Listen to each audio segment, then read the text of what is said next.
apart from nak menyampaikan bantuan tu, kita nak tengok sendiri macam mana keadaan di sana, selain daripada apa yang dilaporkan oleh media-media antarabangsa dan juga yang kita boleh dapat di public domain. Itu misi utama dia, fact finding. Yang kedua, kita terus sampaikan bantuan kemanusiaan.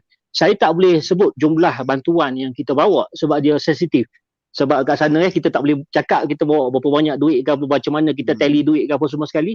Tapi saya rasa umum maklum, tally duit sekarang sisa perbankan dia tak berfungsi. Boleh keluar $200 je seminggu. Okey, sebelum kita pergi pada akses makanan, kita kena tahu isu yang dihadapi oleh rakyat Afghanistan sekarang. Dia sebenarnya ada dua perkara penting yang berlaku sekarang. Pertama, soal makanan. Kedua, soal ekonomi. Ekonomi yang Haji Zainal cakap tadi. Soal makanan naik. Betul. Kalau kita tengok, tadi aja ada sebut tepung. Saya di sini, saya nak bagi perbandingan supaya rakyat Malaysia boleh nampak kan.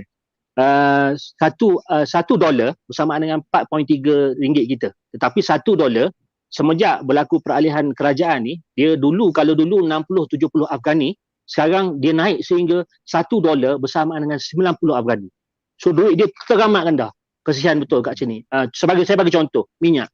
Minyak yang 5 liter tu, kalau dulu mungkin dalam 200-300 Afghani, sekarang naik, saya rasa bukan 75%, 100% naik. Kenaikan harga barang tu. Tetapi yang bagusnya, satu perkara yang saya nampak, orang sini dia makan nasi dengan makan roti yang macam roti nan tu. Roti tu masih lagi sama. Harga dia 10 Afghani, 40 sen kita.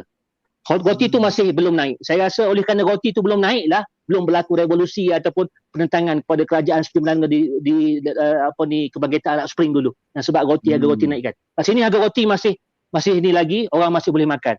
Bagaimanapun, ada perkara kedua yang sebut tadi, soal ekonomi. Sejak 4 bulan, mereka kaki tangan kerajaan yang dulunya dengan kerajaan dulu dah terima gaji. Yang ada simpanan pun dah nak habis. Translator yang kerja dengan kami tu pun bekas kaki tangan syarikat swasta pun dah tak ada duit. Bayangkan orang yang memang berada di bawah paras kemiskinan. Satu perkara yang umum tak tahu, 90% sebenarnya daripada penduduk di Afghanistan ni, populasi dia 35 juta sehingga 40 juta. Kita boleh ikut antara dua angka lah. Mereka hidup di bawah paras $2 sehari. RM8, RM9 sehari. Teruk keadaan dia. Dan kenaikan barang-barang makanan ni, kenaikan gaji tak boleh dibayar, kerajaan tak ada duit di freeze oleh World Bank, di freeze oleh kuasa besar, menyebabkan saya fikir kalau dibiarkan macam ni, kalau tak ada negara, tak ada bantuan kemanusiaan, tak ada negara yang membantu Afghanistan, 6 bulan ke setahun Afghanistan akan collapse. Saya rasa gitulah. Daripada segi ekonomi memang teruk Haji. Dia, kesimpulan saya selepas berada di sini 13 hari lebih kurang. Memang saya rasa gini, kalau kita nak tunggu, sebenarnya sehingga hari ni, beberapa hari lalu kita ada berjumpa dengan tim kami, ada membuat courtesy call selepas dipanggil oleh kerajaan sini untuk berjumpa dengan dia. Foreign Minister dia, dia beritahu bahawasanya sebenarnya tak ada lagi negara yang mengiktiraf kerajaan Emiriyah Islam Afghanistan ni, yang diterajui Taliban. Itu hakikatnya. Sekarang. Dan saya tanya pada sesi tu, saya tanya soalan, saya kata, jadi berapa negara sebenarnya yang dah tolong Afghanistan? So dia sebut pada saya 9 buah negara. Saya boleh sebut antara negara yang dah bantu adalah Qatar, China, Uzbekistan, Kyrgyzstan, Pakistan yang sebelah dia, dan saya tak ingat tu Haji, tapi ada 9 semuanya. Ada cuma yang dekat-dekat dia tu, yang dah bantu menghantar bantuan dari sudut kemanusiaan. Pakistan antara yang banyak bagi. Foreign Minister mereka bercakap, mengatakan bahawasanya maka kalian adalah negara yang ke-10 lah. Malaysia apabila NGO datang, tetapi bukan mengiktiraf, tetapi dalam gerakan sivil. Sebagai NGO daripada rakyat kepada rakyat. Ada satu perkara yang saya nak sampaikan kepada rakyat Malaysia semua yang tengok ni Garasi TV hari ni. Kalau kita tak bantu dia orang, bukan kerajaan yang collapse, rakyat yang akan menderita. Sebab dalam tempoh sebulan lagi, musim sejuk akan mari. Mereka perlukan lebih banyak benda yang diperlu sos untuk mereka perlu bahan bakar, mereka perlu makanan pun tak ada. Orang kata apa? Angry people, hungry people, angry people lah. Saya takut dalam masa tu Taliban, kerajaan semasa yang Emiriyah Islam Afghanistan yang baik, yang boleh mengawal semua ni, saya takut dia tidak boleh mengawal keadaan tu apabila rakyat dia lapar.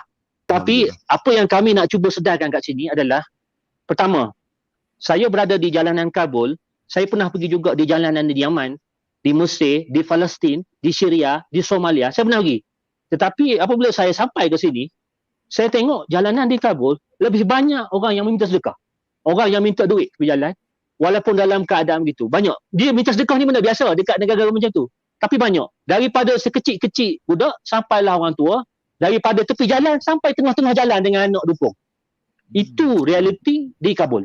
Dan juga di bandar-bandar yang seperti Nangarhar yang kami pergi dan di Logar. Itu pertama. Yang kedua, bila kita pergi ke sektor swasta, contohnya kita pergi dekat universiti kan, kita tengok ini belum cakap pasal isu pelajar perempuan lah. Pelajar-pelajar pun semua sekali pun yang dulu belajar, sambung belajar, dia pun dah tak boleh sambung belajar dah. Sebab dulu dia orang kerja, ada gaji. Sekarang tak ada kerja, tak ada gaji. Kalau ada gaji pun, duit dah jadi turun. Duit nilai dia rendah. So dia semua benda dah jadi seolah-olah dia jadi mahal. Itu yang kedua. Lepas tu yang ketiga, harus diingat tentang latar belakang Afghanistan itu sendiri. Saya rasa Haji pun tahu kan, dalam 20 tahun sejak 2001 tu, kerajaan Amerika Syarikat sebenarnya membentuk sebuah kerajaan yang terlalu bergantung dengan dana asing dan kuasa asing. Dana asing sebenarnya. Apabila mereka keluar, semua badan dunia keluar, bank dunia keluar, sebuah makneka yang antarabangsa ni keluar. So apabila mereka keluar, support sistem yang mereka bagi kepada kerajaan dulu, belum ditambah dengan soal rasuah, 2010 Afghanistan negara paling teruk rasuah dekat dunia. 2015, 2010. So oleh kerana tu keadaan tu makin teruk di sini. Itulah saya rasa jalan yang terbaik je. Jalan terbaik memang kita rakyat ni kena menggerakkan. Kalau nak tunggu kerajaan wait and see punya sikap ni, tak kisahlah negara mana termasuk negara kita pun, dia tak boleh. Dan saya tak tahu, saya mungkin kita beranggapan sebagai orang marhain, orang biasa ni, mungkin kerajaan oleh kerana kita berdepan dengan kuasa besar yang ada kepentingan besar. Tetapi dari segi diplomatiknya, kalau kita bijak dalam bersilat, kita berbaik dengan China dan kita juga baik dengan US. So rata-rata profesional yang kami jumpa di sini, dia minta Malaysia ni untuk ambil peluang jadi orang tengah. Sebab apa? Kita baik dengan China, kita baik dengan US. So kita boleh gunakan tu. Yang kedua, kita ada pemimpin-pemimpin besar, orang yang dipandang tinggi oleh kelompok Islam termasuk di Afghanistan. So mereka ni patut datang dan memberi nasihat. Jangan ajar dia orang. Taliban ataupun kajian kat sini tak boleh ajar dia orang, dia tak dengar.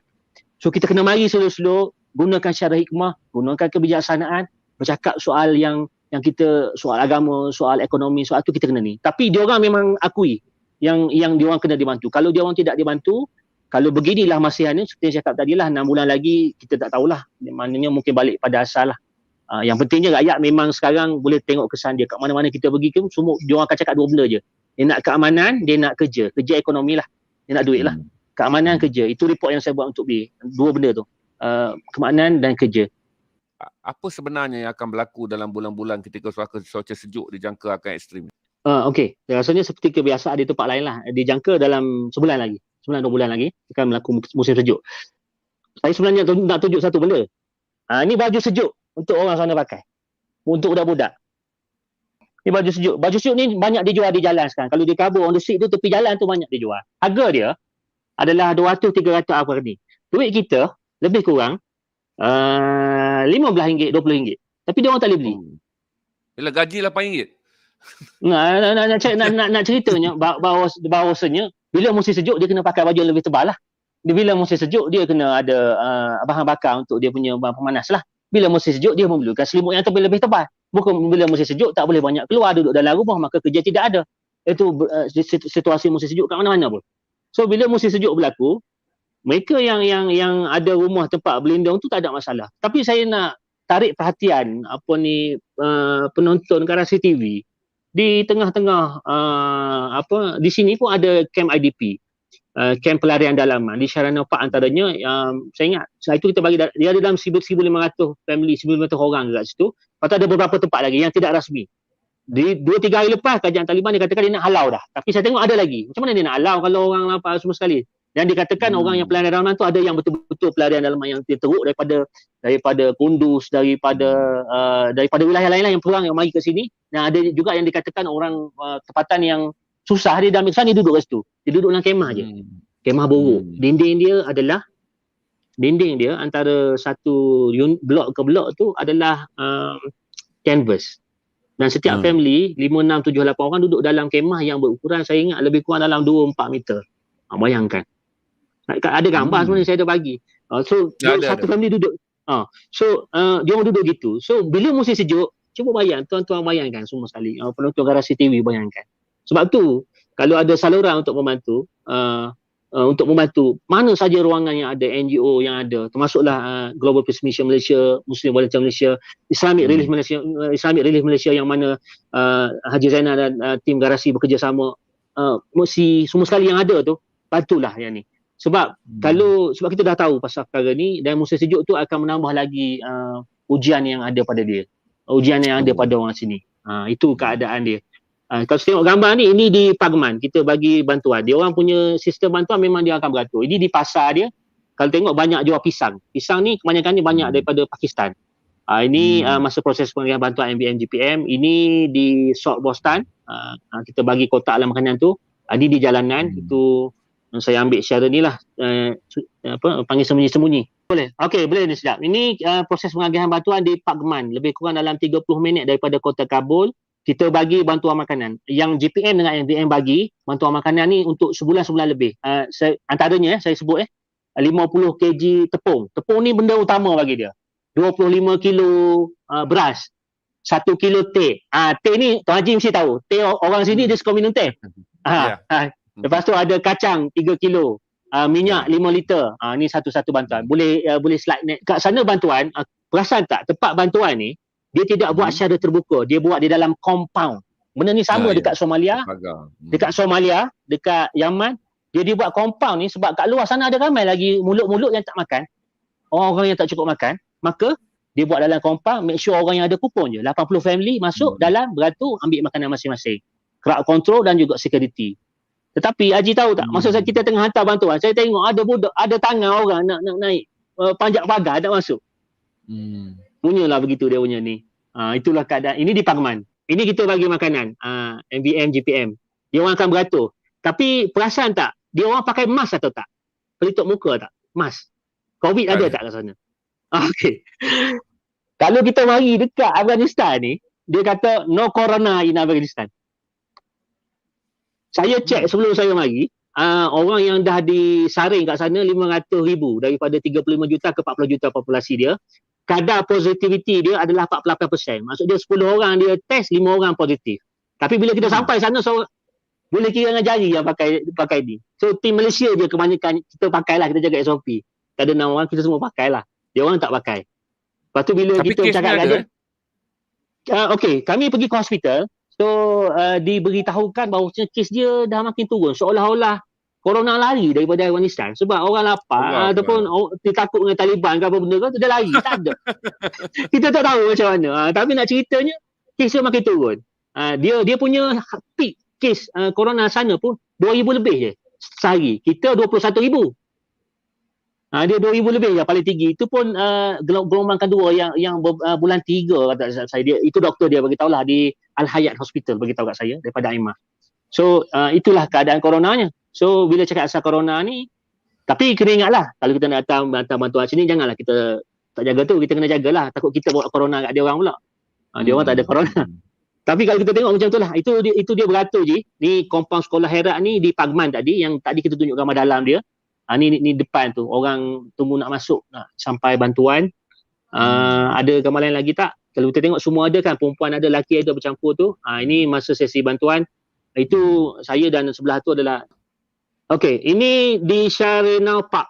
Ini di tengah-tengah Bandar Kabul yang saya kata ada 1,500 orang tu. Dia sebenarnya kawasan tu kawasan taman. Betul-betul di tengah-tengah Bandar Kabul ada satu taman besar. Tempat orang beriadah lah. Tapi kat situ sekarang dia jadi tempat, saya tak bagi establish shop. Patutnya dia ada banyak kemah-kemah. Dia diasingkan dengan canvas. Dia orang duduk dalam satu, kan nampak kemah tu. Satu family duduk dalam tu lah. Dan dia orang ni memang mengharap kepada ihsan bantuan orang asing untuk makan. Kami bagi itu 1,000 orang makan, 1,000 orang lah boleh makan itu. The rest memang minta tepi jalan, minta sedekah. Yang ni sulit. Ini kebanyakannya adalah dia panggil IDP, pelarian dalaman. Ada yang sejauh, saya lupa nama tempat tu, Tara ke, sebelah Kunduz. kat sana, kat belah atas tu. 300-400 kilometer jugalah. Yang orang datang sini. Itu dengan kata Taliban nak suruh keluar dalam masa 2 hari. Tapi saya tengok hari ni ada lagi. Macam itulah budak-budak ni, bayangkanlah dia tak pergi sekolah semua ni. Ini gambar tim kami yang 6 orang semua sekali, termasuk translator kat sebelah tu. GPM dengan MBM. Masa ni di Pagman di Kabul. Itulah. Tuan Syed. Ini di mana Tuan Syed? Ni saya boleh please gambar tadi yang ni pasar ke? Okey, gambar ni saya ambil. Gambar ni di pasar Mandewi, nama pasar tu. Mandewi, Kabul. So beberapa hari lepas lah kita cuba nak tengok, tapi kita tak keluar ramai lah. Kita keluar lah cuba nak tengok kehidupan dia kan. So ini yang peliknya di pasar-pasar dalam keadaan ekonomi yang teruk tu, dia masih hiruk pikuk sesak dengan orang. Ada orang mari berbeli semua sekali macam tak ada masalah. Itu yang saya pelik. Kan? Saya tengok perempuan lelaki semua ada. Dia mari membeli-beli barang macam biasa, macam teruskan macam biasa. Barang China banyak, mainan apa benda semua daripada barang-barang keperluan semua ada banyak. Ini tempat baju. Baju budak kurta apa semua sekali lah kita lalu tengok sikit. Ini masa proses bantuan. Ini masa ni lah kalau kita nak tolong. Kerana masa ni kalau dalam fasa kemanusiaan kita panggil fasa kecemasan 3 bulan. 3 bulan ni memang kita perlu bantu betul-betul. Kalau 3 bulan dia orang boleh lepas, winter dia boleh lepas, mungkin kerajaan dia dah berubah, ada sedikit kebijaksanaan dalam pentadbiran dia mungkin dengar semua sekali, ada campur tangan luar semua sekali, mungkin Afghanistan boleh berdiri tegak sebagai sebuah negara yang insya-Allah. Amin.